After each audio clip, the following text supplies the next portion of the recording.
coming to you live from my bedroom, and I'm here to do another story time video. So this is gonna be the video of the time that one of my best friends got into a fight in the bingo hall. A little bit of backstory. I used to work in a bingo hall, and oh my god, this place was hell. I think I've said this before, how working in the bingo hall felt like being thrown into general population in a prison. You know what I'm saying? Like the bingo hall floor, oh my god, you never knew what was gonna, it was like the rec center in a prison. You never knew when there was gonna be a fight, an argument, some type of something happening.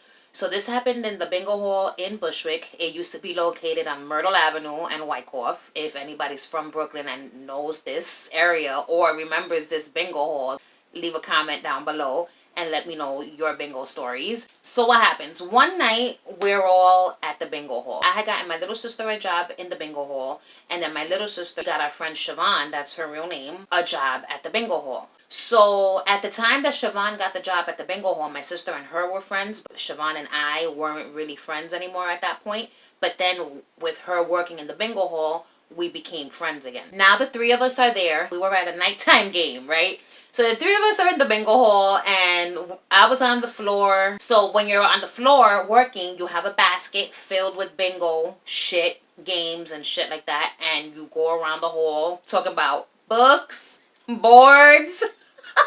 Wow, it's been so long. Or like, you know, whatever you have in your basket. Usually you just said books, boards when you had your basket, and then once you turned in your basket and you were no longer selling like boards or books, and now it's just like the other games like early birds, jackpots, diamonds, carousels, then you would say what you had in your hand. Whatever, that's not the point. The point is we were on the fucking floor, okay? So we're on the floor, we're selling, and these girls that had come to play bingo, they had come to play that night, but they had a new person with them, someone we had never seen before. So all I know is that the bitch caught my eye, and I thought she was really cute. You know what I'm saying? So right away, I'm there with my fucking basket of boards and books, and I'm selling to the bitch, and I'm looking at the bitch, and I'm like, yo, she's cute. You know what I'm saying?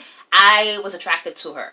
I thought she was really cute. Like, not in a pretty kind of way, in a handsome kind of a way. So at one point, you know, like we're all there, we're working, everything's fine. I'm looking at this bitch, I'm telling my friend Siobhan, I'm like, yo, that bitch is fine. Siobhan was looking at me like I was crazy because she didn't see the cuteness in the girl, but whatever. Listen, beauty is in the eye of the beholder, okay? At one point in the game, I had gone into the hallway to smoke a cigarette because I saw the girl go into the hallway to smoke a cigarette. So when she went into the hallway, I was like, oh no, I'm going to the hallway. I'm going to talk to this bitch. I need to know more about her, right? So I follow her out to the hallway. I'm trying to make like conversation with the bitch. And the way that she was answering me and like engaging in the conversation led me to believe that this bitch had just come out of jail not so long ago. So I go back inside and I'm talking to Siobhan, and I was like, I think she was locked up. I think she's just coming out of prison, which is why we've never seen her here before. And she was like, what makes you think that? I was like, she's just very rough around the edges. She's very short answer. She's not smiling. You know what I'm saying? There was something about her that made me believe that she literally just came home from doing God knows how long in jail or prison. Turns out I was right. Because let me tell you something. My radar, when it comes to certain things, it's on point like a fucking sniper, okay? And I just be knowing shit. And I don't know how, but I just do. I ended up asking one of her friends that she was with. I was like, yo, what's up with your homegirl? Why she's never been here before? So the girl laughs at me. She was like, what, you like her? And I was like, I think she's cute. Yeah, why? And she was like, nah, she was locked up. She just came home not so long ago. And I was like, I knew it! I fucking knew it! So at this point in the night, it's the point in the bingo hall where the jackpot is about to be played. So they're playing whatever game used to come before the jackpot. I can't recall. Was it board games? I think it was board games. Oh my god, this is so good. This is a wild berry tea with a little bit of strawberry inside. When I say strawberry, I mean strawberry juice mix, okay? Instead of sugar, I put a little bit of strawberry juice mix into my tea, and the shit is fucking banging. Alright, so while we would be calling the board games, people would be, you know, calling out for jackpots. Jackpot, they would say that, and then we as workers would come to these motherfuckers and sell them their jackpots. So the jackpots cost $1, okay, per sheet of jackpot. It was like a rectangular sheet, long, maybe that tall, that wide, and it had 3 squares. And that was it. That was the fucking jackpot. So people would buy like tons of them and shit. So the girl, the ex-con, okay, I won't call her that. She ends up calling my friend Siobhan over to her so that she could buy some jackpots. In the bingo hall, let's say person A says jackpot. I'd be like, all right, I'll be right there. And person B is like jackpot. I'd be like, all right, I'll be right there after I'm done with this person. You would go. You had to go. It's not that you would. You had to go to whoever called you first.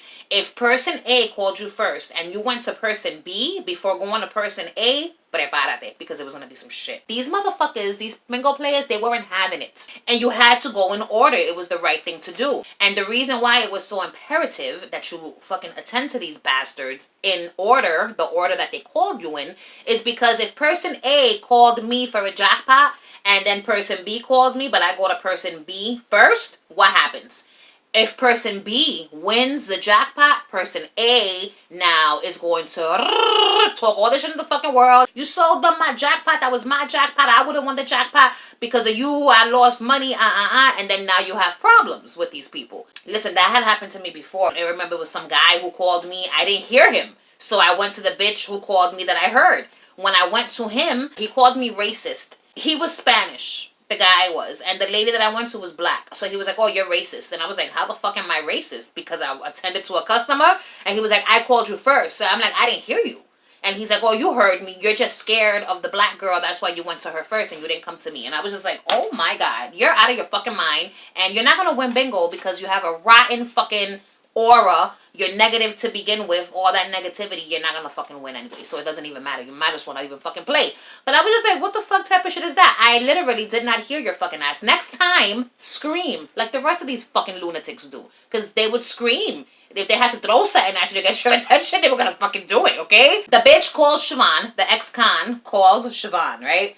And Siobhan, someone else had called her first. So she did what she needed to do. She went to the first person who called her. Like, bitch, you're not special. You don't get special treatment up in this bitch just because it's your first time here type shit. You know what I'm saying? Like, I don't know what the fuck she was thinking. She probably didn't realize that someone else had called Siobhan. She just said, you know, jackpot. Siobhan was like, I'll be right there. And then instead of being right there, she's with another person. So when Siobhan went to her and finally gave her the fucking jackpot, they ended up having words. Like, the girl said some slick shit. Siobhan said some slick shit, and now we're all at the counter counting boards and collecting boards. So we would collect the boards that these motherfuckers would play throughout the game, and then we would have to stack them up into stacks of 25 and put rubber bands around them and put them away. Okay, so we were all doing that. We were congregated doing that, talking shit about the bingo players and how miserable they are.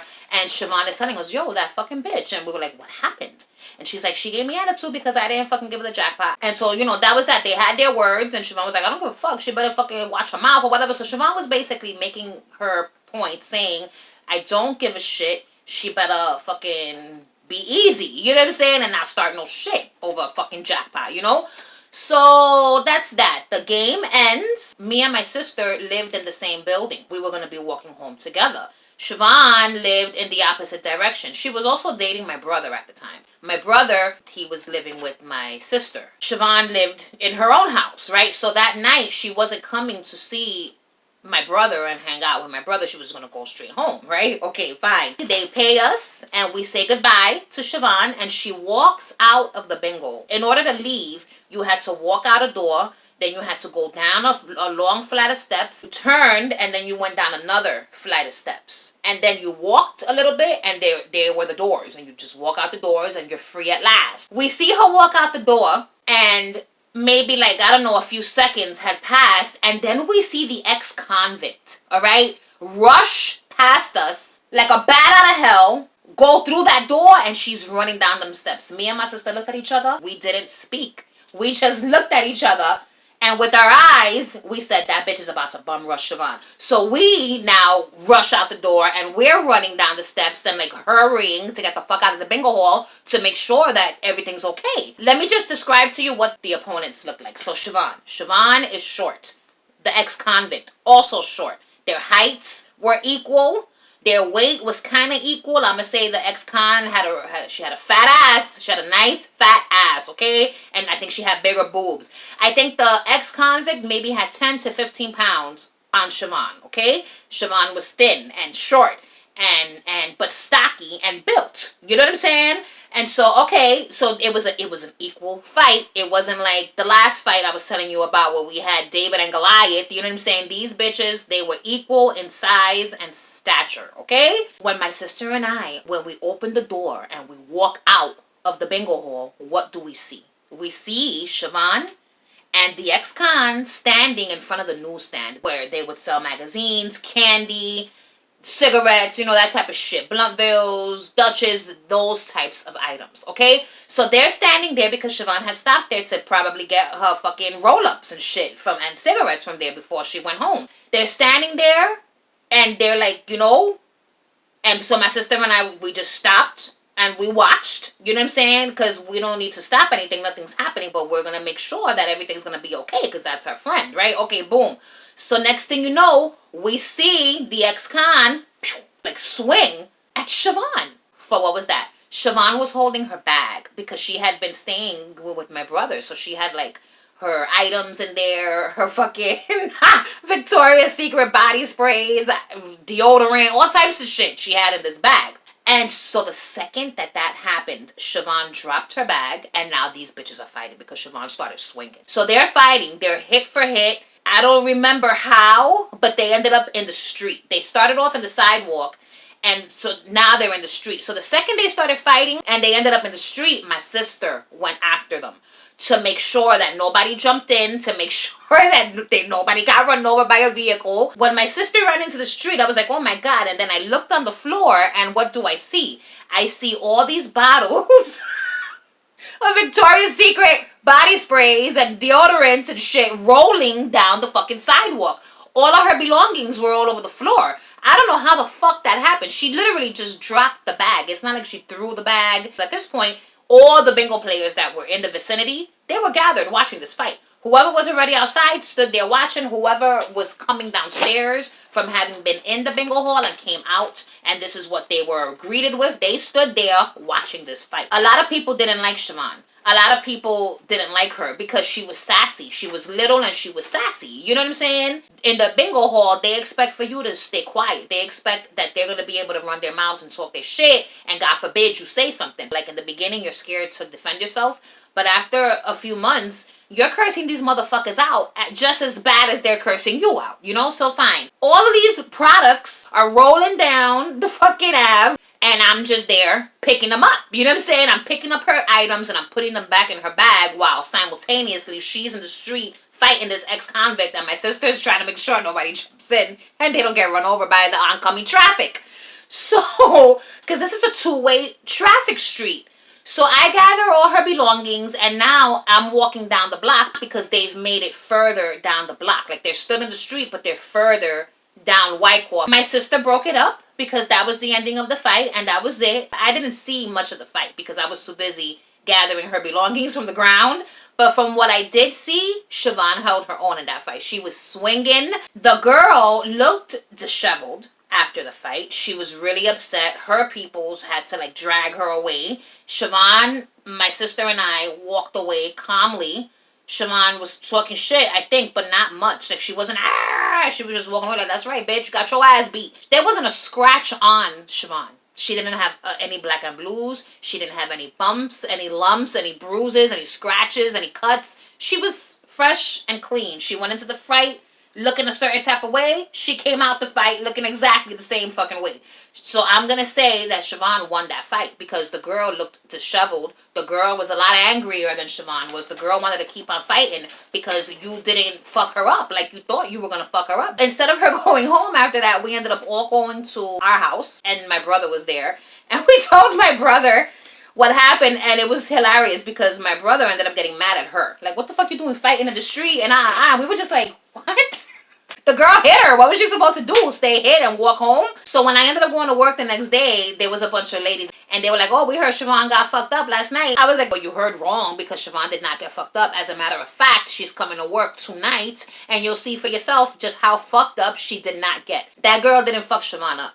Now, in the girl's defense, Siobhan didn't really beat the brakes off of the girl neither. There was no bloodshed or anything like that. But at the end of the fight, the girl looked like she had been through some things, okay? Siobhan looked like she had just, came outside real quick and there was nothing wrong with her. Her hair didn't look crazy. Judging off of that and judging off of what I saw when I did look, Siobhan was swinging. The girl was swimming. It was two different things. To swing in a fight and to swim in a fight. She was swinging and she was connecting. This bitch was swimming and it was just air. It was all air. You know what I'm saying? I was like, damn, for a bitch that had been in the penitentiary, I would have thought that she would have fought a little bit better than that. You can't judge a book by its cover. That bitch looked mean. She looked mean and she looked like, if it would have been me having to fight her, I would have been like, oh boy, here we go. You know what I'm saying? I would have been scared. I'm not going to fucking lie. I'm going to sit here and lie. No, I would have been scared, okay? Siobhan came to work. They saw that she didn't have a cut, a bruise, a scratch, a bump, nothing. A busted lip, nothing.